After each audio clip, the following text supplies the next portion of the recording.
Hey guys, so in today's video, I'm going to show you how I structure Google Ads accounts for large enterprise businesses, more specifically, businesses that operate in B2B industries. Now, I'm going to take you inside an ad account and actually show you an example and then the best practices um, to set up an account of this nature. So, there's a few mistakes I see quite often, and the mistakes are around people not going specific enough, right? Like in these types of industries, the narrower you go, the better. Often I see accounts they're just too broad, right? And if it's too broad, then you run the risk of just wasting money, right?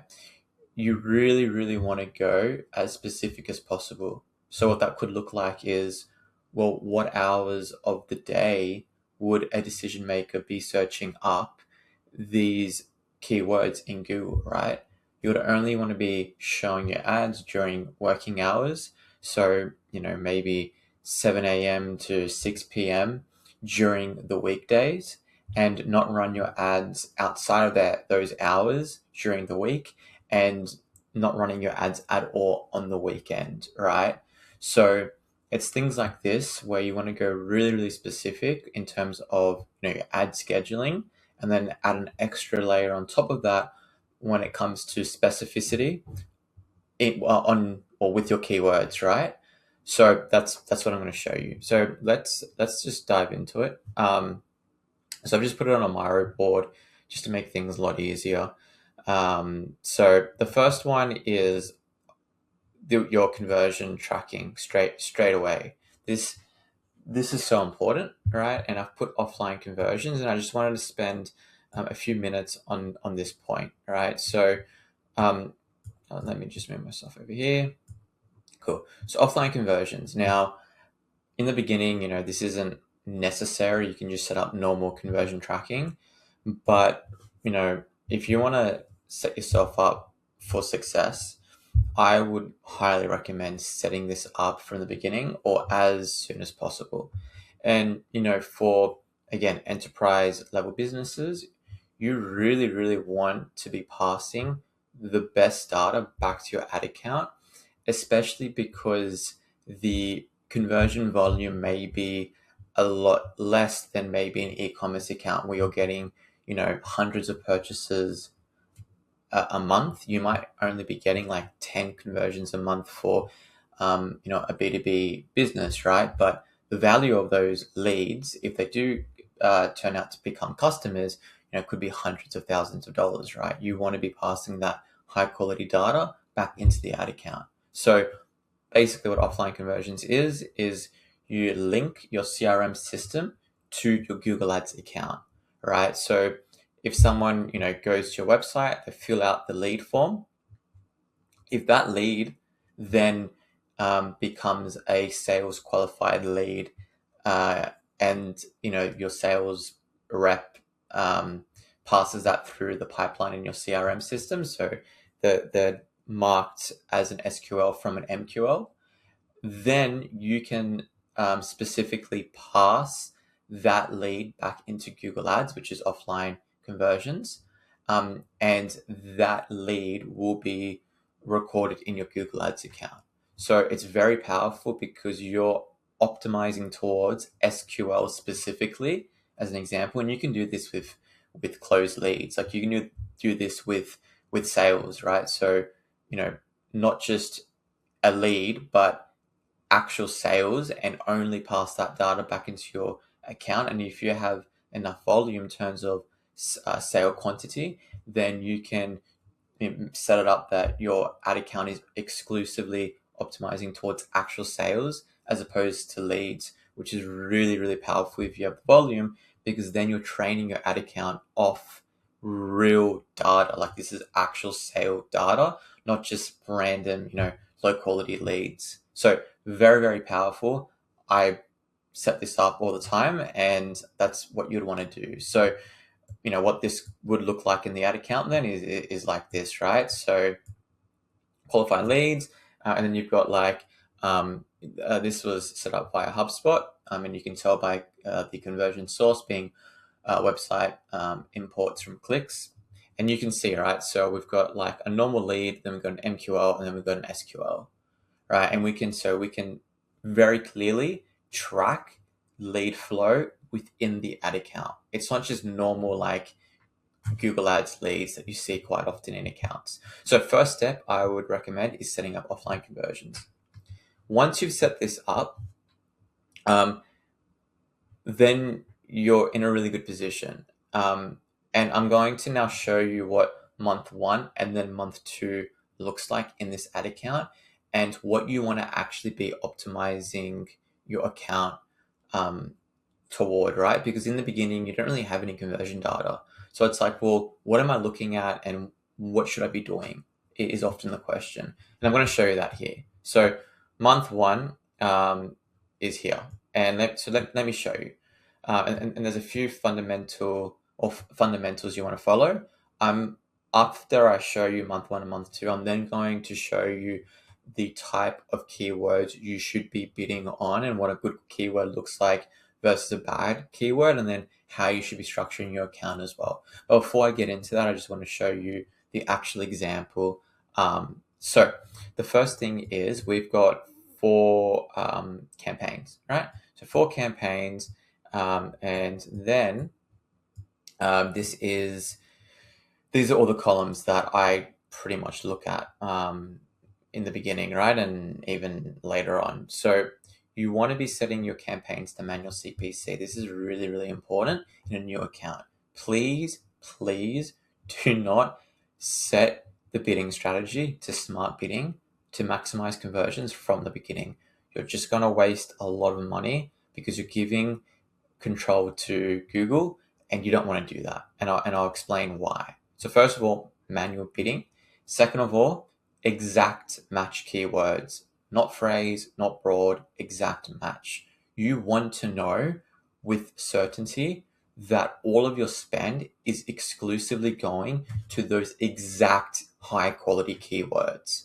Very important as well. Then later on, when you have a lot of data, then you can start introducing other match types. This is just the early stages.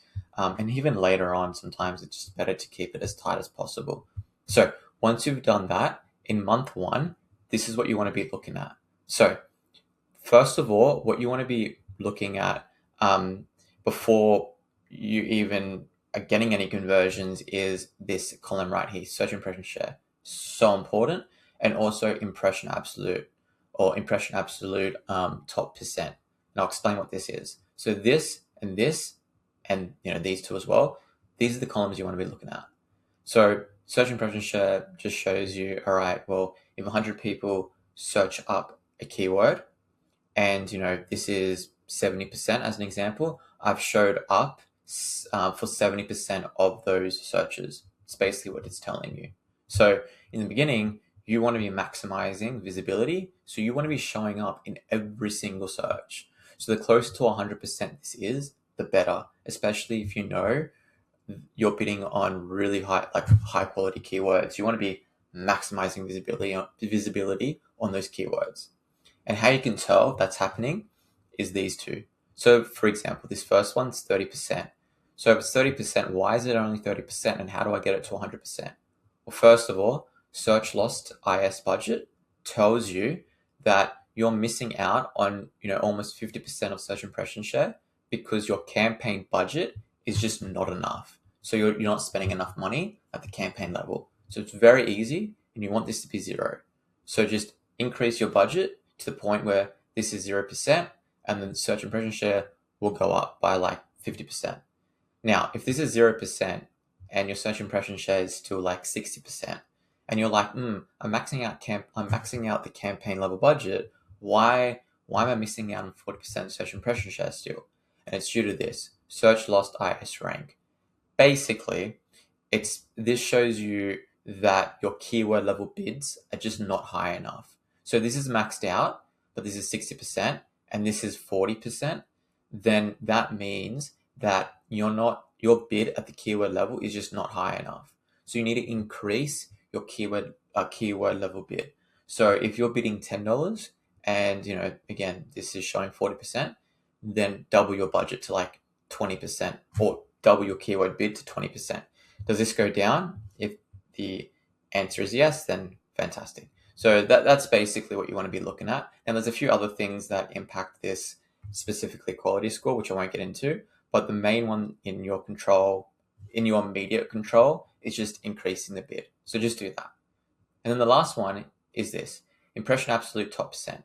Now, if you've done what I've just said for these three, then this should be good. And what this is showing you is, for example, I'm showing up 70% of the time, 78% of the time, right? And out of the 78% of the time that I show, my ads are appearing in the number one position almost 80% of the time. That is really good. So not only am I showing up 80% of the time, when I do show up, I'm appearing in the number one position 80% of the time as well. That's what you want. You want to be maximizing not only the visibility, you don't want to only be maximizing the amount of times you're showing up, but you want to be maximizing where you're showing, or specifically the number one position. That's what you want to be doing. That's it. Because if you know you're bidding on high quality terms, then you want to be appearing in the number one position 100% of the time. And that's it. And then obviously your CPC in this scenario, you can see it's quite high. And it's going to probably, on month 2, it gets even higher because you can see upon spending enough at the keyword level. Okay, easy. And that's pretty much all you want to be looking at. And then obviously click-through rate as well. Ideally, you want your click-through rate to be at a minimum of 5%. 5% average. Anything higher than 5% is really good. Below 5%, you need to improve. So we can definitely improve click-through rate here. And that's it. Then obviously if you're getting conversions, fantastic. Let's assume you're not getting any conversions and you're wondering, well, what should I be doing? Just do that. Now let's fast forward to month 2. So month 2. Let me go over here. Oops. Cool. And let me now move myself over here. Okay, so now month 2. Cool. So first of all, search impression share. All right. 87%, 66%, 68%, 15%. This is, a campaign that we can definitely improve upon. But these three, pretty good, especially this one, okay? And that has a conversion. Next one, you can see the budgets across all 3 campaigns, let's just say, are at 0%. That's fantastic. That means campaign level budget is not the issue. And you can see here, our bids, that's the issue. 30%, 30%, 12%. So we can easily get to 100% by just improving our keyword level bid, which is great. But what's even better, or what is good, is when you look at impression absolute top percent, we're appearing number 1 for pretty much every single campaign, 50% of the time at a minimum, which is really good. Here, 86%, 59%, 68%. That's really good, and that's what we want to be doing. And then again, click-through rate here is really strong. We can still improve click-through rate here. Then you look at your conversions, and we have 2. And you might be saying, conversions, you only have a cost per conversion of like $3,000. Is that good? Well, it is if you think about, okay, we have offline conversions. We know that these are SQLs, and the price of this particular product is, hundreds of thousands of dollars, right? And it's a monthly kind of thing, right? Off $50,000, right? So it's really expensive. So cost per lead of that is really, really good, right? Because it's very, very high ticket. So it is good. So that's what you want to be looking at in the first 3 months: search impression share, and then obviously conversions and etc. But now I want to get into keywords, right? Because I think this is really important, and also account structure. Lastly, so account structure. Now, because I can't show you this particular business, I've just found a random business online, and this business is a not property. It's just a lawyer. It's a legal firm, sorry. And I've just taken a screenshot of the services that they offer. So pretty much every type of law, more or less, right? Criminal law, family law, property law, etc. They're quite big. So I've used this as an example, and then I'm going to show you how to structure the account. So you want to structure the account like this. The account should mirror the business. It's as simple as that. I should be able to look at the account and say, okay, this is a law firm, and these are all the services that they offer. Easy. So that's the first thing. And the way you do that is, depending on your budget, one campaign or ad group per line of business. So family law, property law, criminal law, etc. Campaign, family, another campaign, property, another campaign, criminal. Or you can have ad groups if your budget isn't large enough. But I'm not going to get into budgets in this video. So that's how you structure the account. But more importantly, in my opinion, it's not just the structure, although the structure is very, very important. It's the keywords. And this is the most important thing. So I want to show you what good keyword selection looks like versus bad keyword selection. So good keyword selection. Best conveyancing solicitors near me, 10 searches per month. Best property lawyer near me, 10 searches per month. Versus bad keywords, property lawyer, 490 searches per month. Conveyancing Sydney, 1,300 searches per month. That should have been conveyancer, more or less the same thing. But yeah, 1,300 searches per month. Now, the point that I want to get across here is the reason these are bad and the reason these are good is because it's the specificity behind it. As I said earlier, don't get scared of low search volume. That's actually a good sign to a certain degree, right? Because I know if someone's typing in best conveyancing solicitors near me, they want a good solicitor. They're looking for a solicitor, right? Whereas if someone types in conveyancing Sydney, they might not, like, they may not necessarily be looking for a conveyancer. You know, they might be looking for a lot of other things. They might be doing, competitor research, or whatever, right? Like property lawyer, someone might be doing research on what a property lawyer is, or they might be doing research on competitors, as I said. Whereas if someone's typing in best property lawyer near me, they're looking for a property lawyer near them because they need a property lawyer most likely, and that's why search volume is low. It's the whole point. Obviously, this was a very quick example that I just put together for this video, but just to make it very clear, the point is you want to be very specific with your keyword selection, right? Because you want to be maximizing search impression share. You want to be maximizing your positioning at the number one position. That's going to get you high quality conversions because the keyword selection is very good because it's very specific. I would rather bid on 10 keywords that only have like 10 to 50 searches per month each compared to like 5 keywords that have 500 searches per keyword per month, and they're just very, very broad. And that's where I see a lot of businesses go wrong. They just go way too broad and they wonder why they're not getting any traction. And it's a lot easier to maximize your visibility on more specific keywords that have less search volume than on broader keywords that have heaps of search volume. So that's my recommendations. That's how I go about structuring larger accounts. Obviously, budgets, will impact a few things, but at a very basic level, at a very top level, that's how I do it.